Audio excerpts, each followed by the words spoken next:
Bismillahir Rahmanir Rahim. In the name of Allah, most gracious and most merciful. Today I have come up with the topic coronavirus and the role of mosques.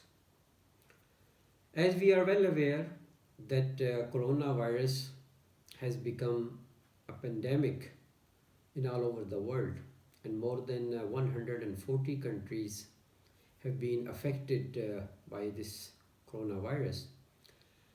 Many of the government has taken lots of measure to prevent it, and same like the government of Norway has also taken many of the measures to prevent it.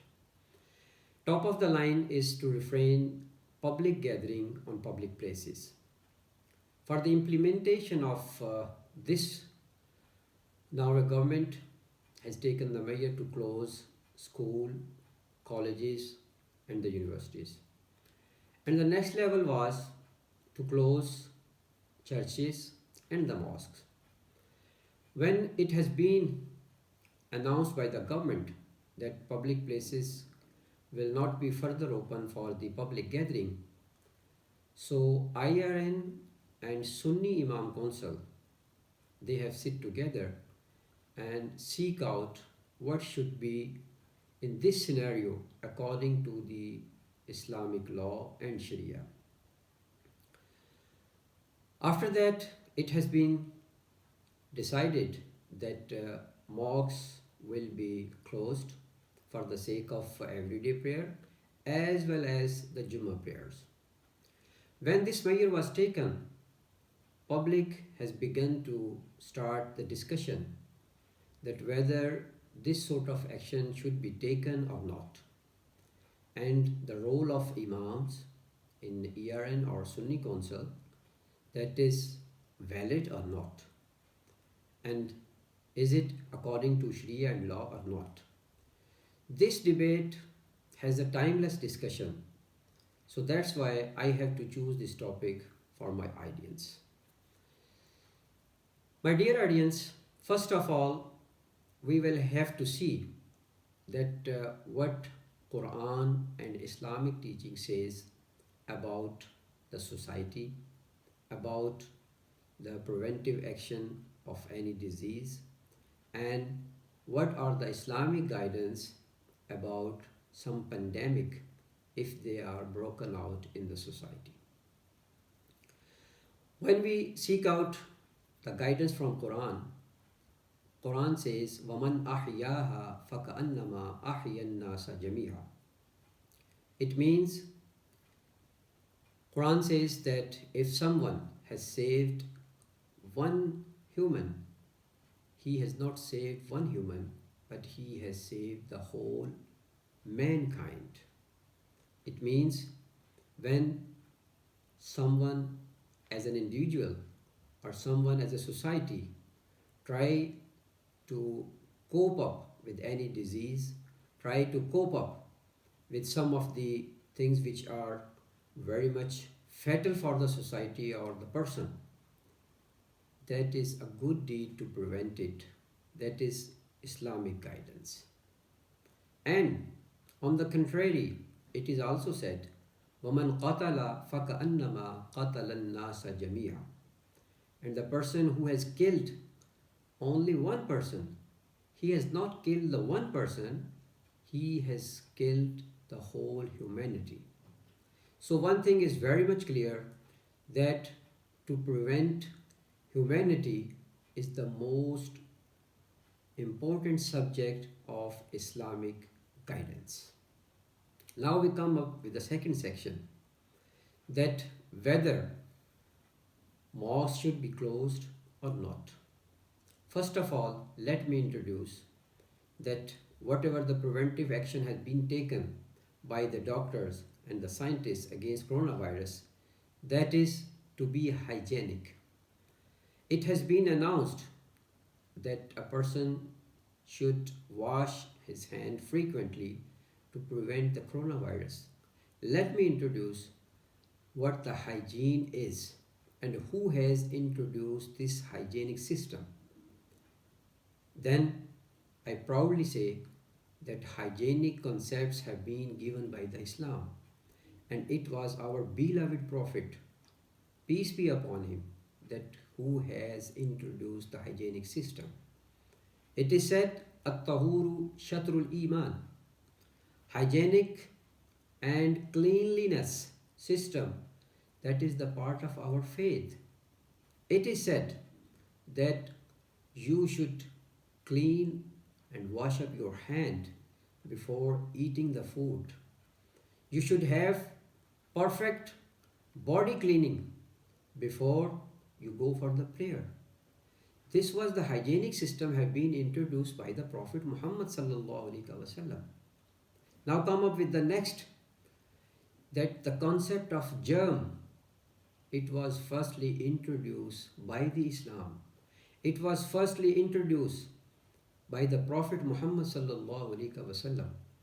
I would remind the saying of the Prophet that he has said that cut the nail because under the nail there is devil dwells. Today's science, they have found out that when we don't cut the nail, under this nail there is germs. Let me introduce the kind of germs. There are three types of germs.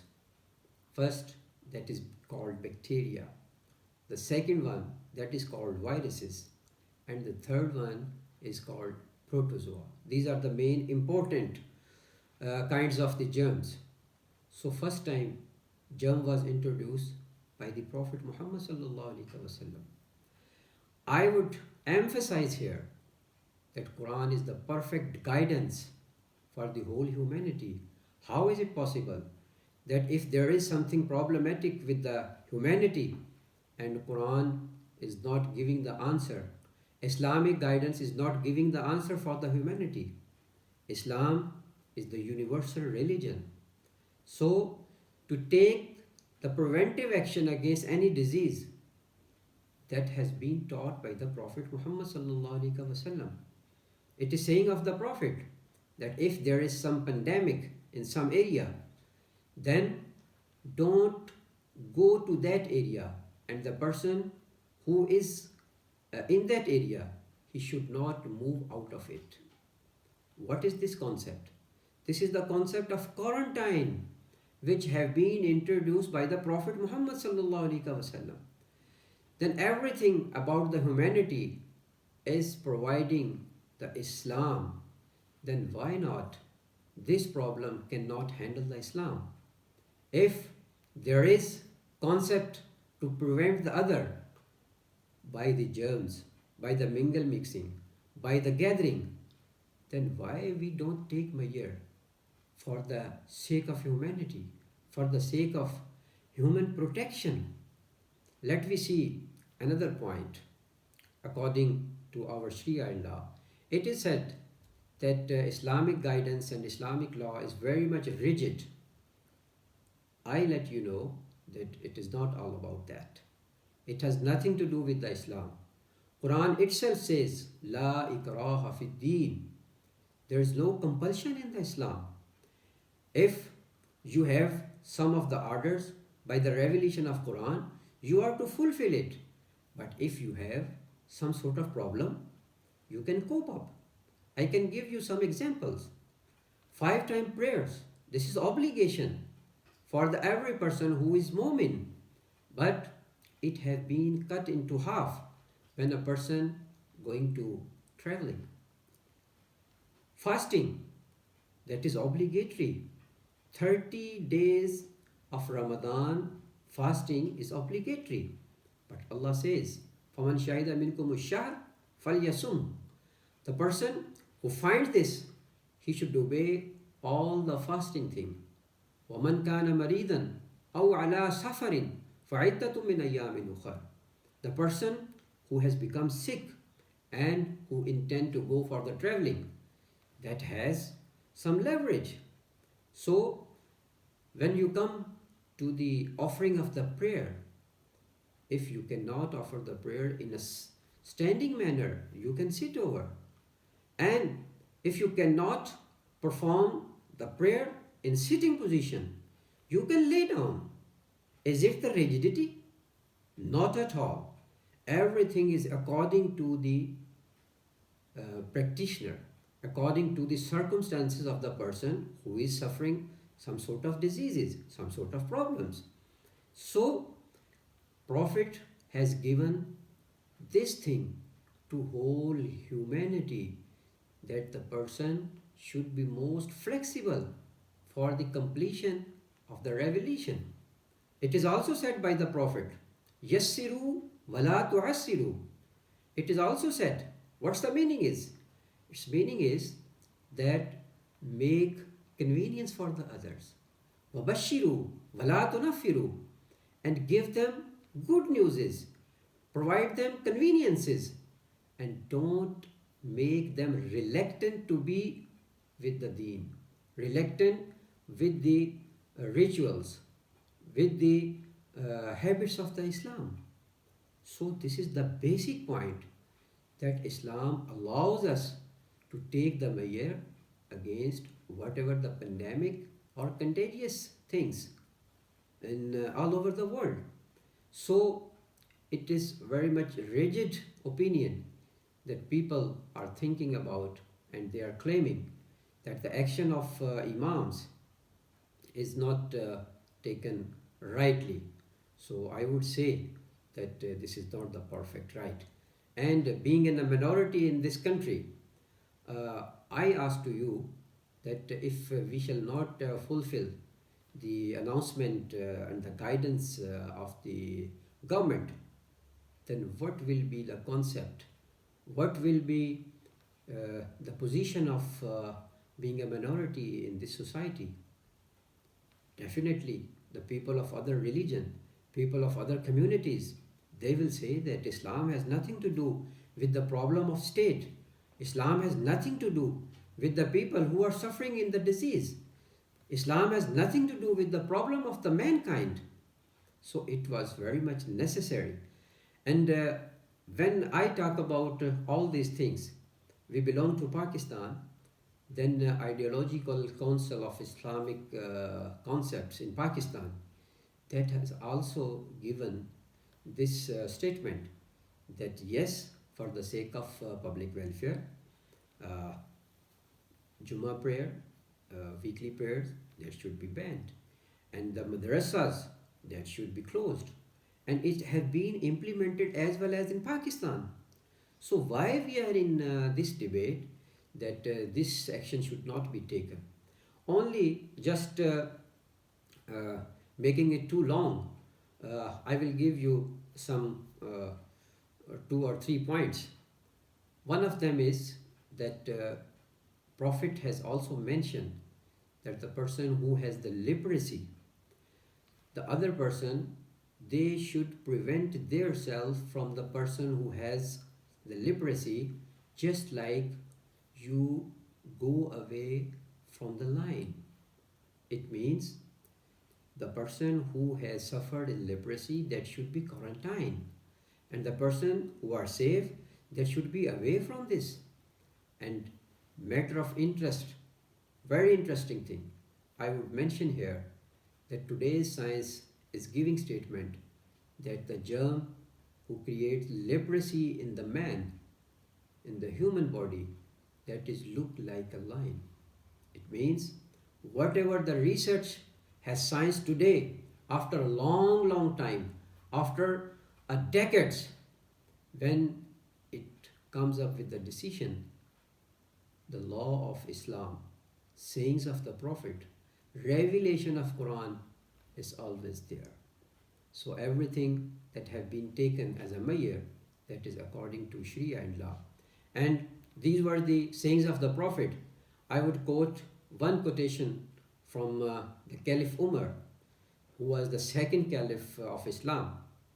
In his reign, he has also refrained and abrogate the retribution of cutting hand against the theft, because that was the time of starvation, and the Caliph Umar has decided that now the people are thefting not because of taking wealth, but they are trying to survive.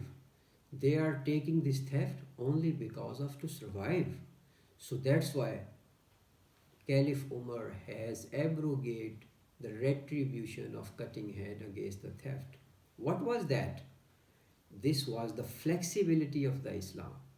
Today, those ulama, those imam who are saying that this is not the valid way, I would say that Islam is a flexible religion and it has the total guidance of the humanity.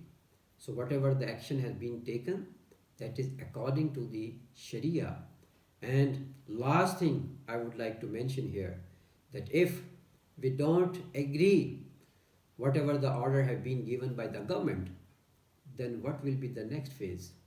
Definitely, society will take the message that Muslims, they are not integrated with the other societies. They are not integrated with the people who are suffering. And definitely the mosque will be closed. Then by force, the implementation of this law and the government rule have been implemented by force. What do you think?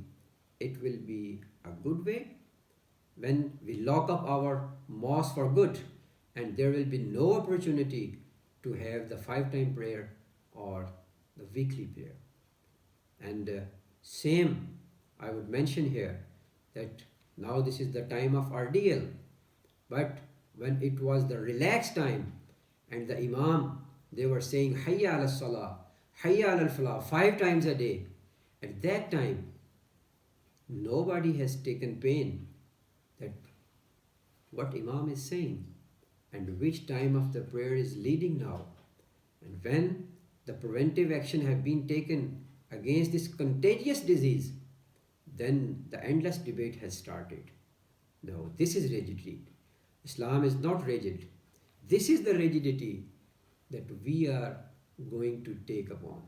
So I would mention to all those people who have of the opinion that this is not the valid thing, I would request them that please make your mind flexible and enhance your knowledge and try to read out the seerah, the life of the Prophet and the Islamic ideology, so that you might be able to get to know that how Islam is perfect for the humanity and the mankind. I pray at the end that Allah Almighty give us strength to be together and Allah give us prevention against this contagious disease. And this is the time of istighfar. This is a time to get position according to the Islamic living. So come to the Islamic living and adopt the real meaning of Islam. Allah may bless us and give us right guidance. وآخر دعوانا أن الحمد لله رب العالمين.